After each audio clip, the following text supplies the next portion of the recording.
Big ബോസിൻ്റെ ലൈവിൽ ആദിലയും അനീഷും തമ്മിലുള്ള ഒരു വഴക്കാണ് ഇപ്പോൾ കഴിഞ്ഞത്. ആദില അനീഷിൻ്റെ ബെഡ്ഷീറ്റും അതുപോലെ തലേണയും എല്ലാം എടുത്ത് ബെഡ്റൂമിലും ലിവിങ് ഏരിയയിലൊക്കെ ആയിട്ട് മൊത്തം ചെതറിച്ചിടുന്നുണ്ട്. സംഭവം എന്താണെന്ന് വെച്ചാൽ അനീഷും ആദിലയും വെസൽ ടീമാണ്. അതിലെ ക്യാപ്റ്റൻ അനീഷാണ്. അപ്പോൾ ബ്രേക്ക്ഫാസ്റ്റ് എല്ലാവരും കഴിച്ചു കഴിഞ്ഞപ്പോൾ നേരെ ആദിലയുടെ അടുത്ത് വന്ന് അനീഷ് പറയുന്നു, വെസലെല്ലാം ഇപ്പോൾ തന്നെ കഴുകി വെക്കണം. നിങ്ങളുടെ കൂടെ കഴുകേണ്ട ആളായ ജിഷിന് ഇപ്പോൾ ജിഷിൻ്റെ ഭാഗമെല്ലാം കഴുകിയിട്ടുണ്ട്. ഇനി അവിടെ പെൻഡിങ് ആയിട്ടുള്ളത് ആദിലയുടെ വർക്കാണ്. ആദില ഇപ്പോൾ തന്നെ അതിൽ വെസലെല്ലാം ക്ലീൻ ചെയ്ത് വെക്കണമെന്ന് നേരെ ആദിലയുടെ അടുത്ത് വന്ന് പറയുകയാണ്. ആദില അവിടെ ഒന്ന് റെസ്റ്റ് ചെയ്തൊന്ന് കിടന്നുകൊണ്ടൊക്കെ ഇരിക്കുമായിരുന്നു. അതുകൊണ്ട് ആദിലയ്ക്ക് അത് ഒട്ടും തന്നെ ഇഷ്ടപ്പെട്ടില്ല. അല്ലെങ്കിലും അനീഷ് വന്ന് വിളിക്കുമ്പോൾ തന്നെ എഴുന്നേറ്റ് പോയി കഴിഞ്ഞാൽ അത് ആദിലയ്ക്ക് ഒരു നാണക്കേട് പോലെ ആദിലയ്ക്ക് തോന്നും. കാരണം വിളിക്കുമ്പോൾ തന്നെ അനീഷ് പറഞ്ഞത് അനുസരിച്ചതുപോലെ ആകുമല്ലോ.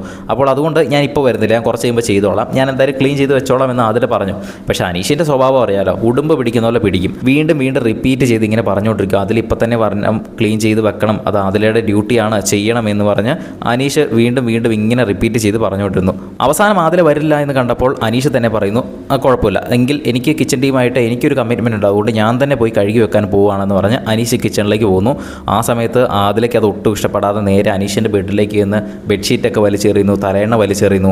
ഇതെല്ലാം കണ്ടുകൊണ്ടിരിക്കുന്ന നൂറ അനുവൊക്കെ പറയുന്നുണ്ട്, അങ്ങനെ ചെയ്യരുത്. നൂറയാണ് കൂടുതലും പറയുന്നത്, അങ്ങനെ ചെയ്യരുത്, അത് മോശമാണ്, ആദില അങ്ങനെ ചെയ്യരുത് എന്ന് നൂറ തന്നെ പറഞ്ഞു കൊടുക്കുന്നുണ്ട്. ഇതെല്ലാം കഴിഞ്ഞ് നേരെ ആദില കിച്ചണിലേക്ക് പോകുന്നു. അനീഷ് അവിടെ പാത്രം കഴുകിക്കൊണ്ടിരിക്കുമായിരുന്നു ഓൾറെഡി. അപ്പോൾ അനീഷിനോട് മാറി നിൽക്കാൻ അങ്ങോട്ട്, ഞാൻ കഴുകാമെന്ന് പറഞ്ഞുകൊണ്ട് അനീഷിനെ അങ്ങോട്ട് തട്ടി മാറ്റുന്നു. സ്പൂണൊക്കെ എടുത്ത് നിലത്തേക്ക് വലിച്ചെറിയുന്നു. അവിടെ പാത്രമെല്ലാം കഴുകിക്കൊണ്ടിരുന്ന വെള്ളത്തിൻ്റെ അകത്ത് കൈ ഇട്ട ശേഷം ഏറ്റവും അവസാനം അനീഷിൻ്റെ മുഖത്തേക്കൊക്കെ ഇങ്ങനെ തളിക്കുന്നുണ്ട്. വളരെ മോശമായ രീതിയിലാണ് ആദില പെരുമാറിയത്. പക്ഷേ അനീഷിൻ്റെ ഭാഗത്ത് നിന്ന് എന്തെങ്കിലും മിസ്റ്റേക്ക് ഉണ്ടോ എന്ന് ചോദിച്ചു കഴിഞ്ഞാൽ അനീഷ് ഇങ്ങനെ ഇട്ട് വെറുപ്പിക്കുവാണ്. ആദിലനെ കൊണ്ട് പണി ചെയ്യിപ്പിക്കാനാണെങ്കിൽ ആ രീതിയല്ല, അനീഷിന് വേറൊരു രീതിയിൽ ചെയ്യിപ്പിക്കാമായിരുന്നു. ഒന്ന് പറഞ്ഞിട്ട് അങ്ങോട്ട് മാറിയാൽ ഒരു 5 മിനിറ്റ് കഴിയുമ്പോൾ ആദില വന്ന് കഴുകിയേനെ. പക്ഷേ ഇതവിടെ 1 മണിക്കൂറായിട്ട് നിന്ന് വെറുപ്പിച്ച് അങ്ങനെ വരില്ല എന്ന് ഉറപ്പ് വരുത്തുകയാണ് അനീഷ്. അനീഷിന് ഒരു ക്രെഡിറ്റ് വേണം. അതായത് അനീഷ് വിളിച്ചുകൊണ്ട് ആദിലനെ ചെയ്യിപ്പിച്ചു എന്നൊരു ക്രെഡിറ്റ് കിട്ടാൻ വേണ്ടിയിട്ടാണ് അനീഷ് അങ്ങനെ നിൽക്കുന്നത്. പക്ഷെ അങ്ങനെ ഇറിറ്റേറ്റ് ചെയ്ത് ഇങ്ങനെ വിളിച്ചു കഴിഞ്ഞാൽ ആദില വരില്ല എന്ന് അനീഷ് മനസ്സിലാക്കാത്തതുകൊണ്ടാണോ അതോ ഇനി അത് അനീഷിൻ്റെ ഒരു ഗെയിമാണോ എന്നറിയത്തില്ല. എന്തായാലും അവർ തമ്മിൽ വലിയൊരു വഴക്കാണ് ഇപ്പോൾ ലൈവിൽ കഴിഞ്ഞത്. ബിഗ് ബോസിൻ്റെ കൂടുതൽ അപ്ഡേറ്റ്സുമായിട്ട് വീണ്ടും വരാം.